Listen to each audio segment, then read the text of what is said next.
It's an enormous privilege to be part of the community here responsible for the ministry and mission of this cathedral. And so many things go on here, but of course actually in the past this was the home of a community of Benedictine monks. And one of the outstanding features of the Benedictines is that they always offered generous hospitality to all the people that came to their community. And that's part of our mission here at the cathedral today. Well, for nearly 1,000 years people have been leaving money to the cathedral, in fact right from the very beginning.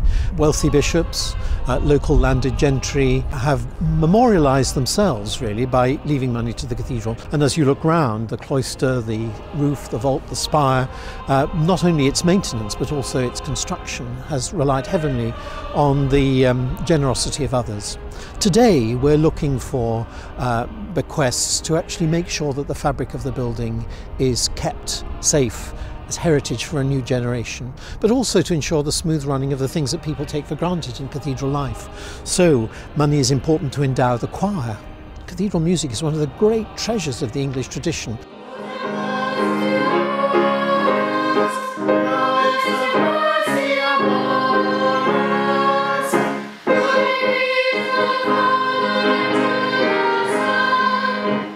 We also want to leave money to ensure the cathedral is open to visitors, that it's there to explain what these great buildings are for still as living, breathing places of worship as well as historic monuments. So targeted bequests are absolutely vital to ensure the future of the building but also its present smooth running.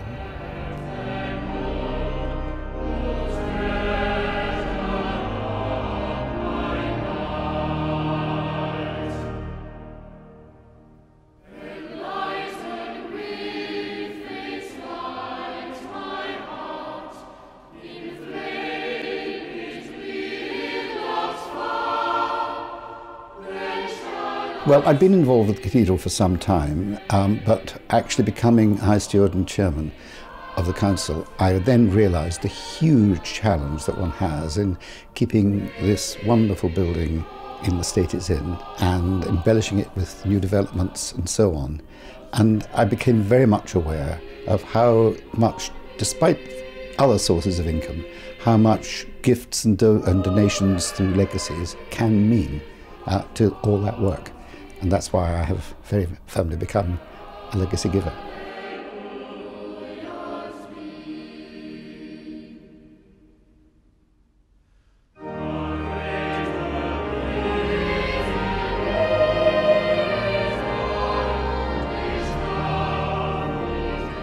Well, the Trust is focusing on the needs of the Dean and Chapter, rewiring and lighting the cathedral, which is going to cost in excess of £1 million. And also a complete restoration of the organ. We're patching it together at the moment, but it's getting to the point where it needs a rebuild because it is worn out, and I suspect that is going to be in excess of £1 million as well.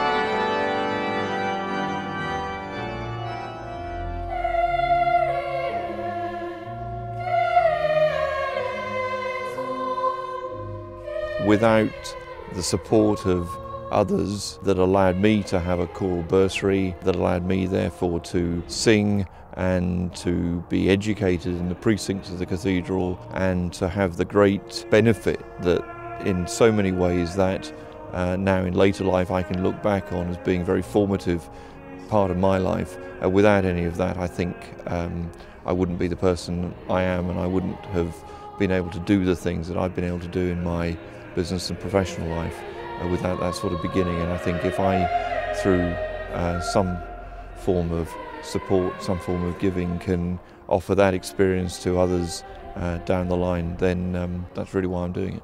Choral bursary, and I feel good about being able to do that.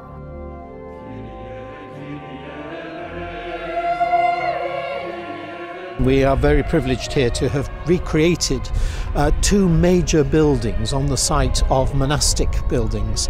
We've rebuilt a refectory, which is a sort of monastic word for a restaurant. We've rebuilt that, and that is now performing a tremendous role in giving people food and drink and hospitality on behalf of the cathedral. But we've also built what we call our hostelry building, again on medieval foundations, which contains the song school, an exhibition space, a public meeting space, and our school's officers department, the education department. And this was completed really with an enormously generous bequest at the very end of the whole process. We raised £10 million, we got a generous grant from the Heritage Lottery Fund, but the final icing on the cake to ensure its completion was from a very large and very generous bequest.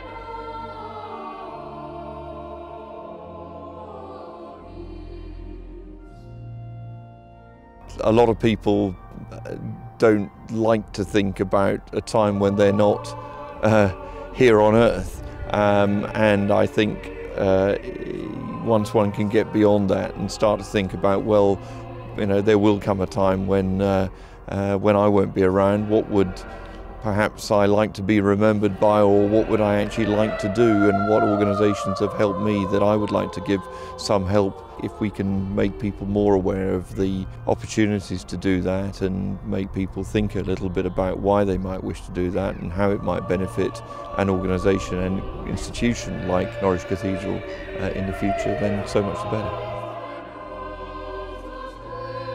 I think people are very keen to make a difference. And the areas of life in which they make a difference, of course, vary according to their interests. But there's a large sector of people who want to see cathedrals survive, who want to see the benefits that cathedral brings to society and to the local community continued. And they are the generous people who will make provision in their wills to ensure that the work we do continues.